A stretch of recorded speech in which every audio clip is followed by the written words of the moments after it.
পাকিস্তানের জনপ্রিয় সঙ্গীতশিল্পী ও সুরকার মোস্তাফা জাহিদ 2 দশকেরও বেশি সময় ধরে তার কণ্ঠ মুগ্ধ করে আসছে দক্ষিণ এশিয়ার কোটি কোটি শ্রোতাকে।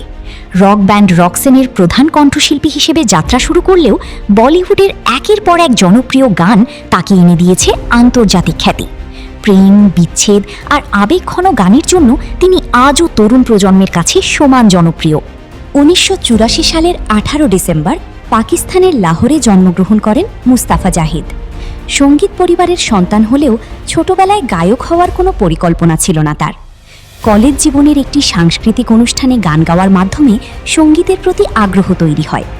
পরবর্তীতে 2004 সালে গঠিত রক ব্যান্ড রকসেনের নেতৃত্ব দিয়ে তিনি সঙ্গীতাঙ্গনে নিজের অবস্থান তৈরি করেন।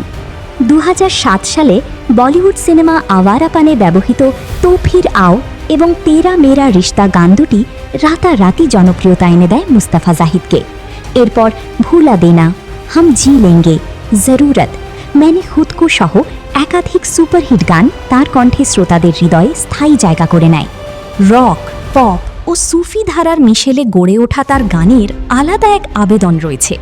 সঙ্গীত সমালোচকরা মনে করেন গভীর আবেগপূর্ণ কণ্ঠ ও অনন্য গায়কই মুস্তাফা জাহিদকে সমসাময়িক শিল্পীদের ভিড়েও আলাদা পরিচিতি দিয়েছে।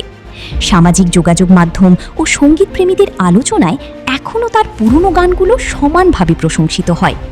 শুধু পাকিস্তান নয়, বাংলাদেশ সহ দক্ষিণ এশিয়ার বিভিন্ন দেশে তার ভক্ত সংখ্যা ব্যাপক।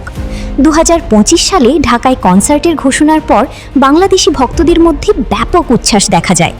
নিজেও ভিডিও বার্তায় বাংলাদেশি শ্রোতাদের প্রতি ভালোবাসা প্রকাশ করেন এই শিল্পী। 2 দশকের সঙ্গীত জীবনে অসংখ্য জনপ্রিয় গান উপহার দিয়েছেন মোস্তাফা জাহিদ।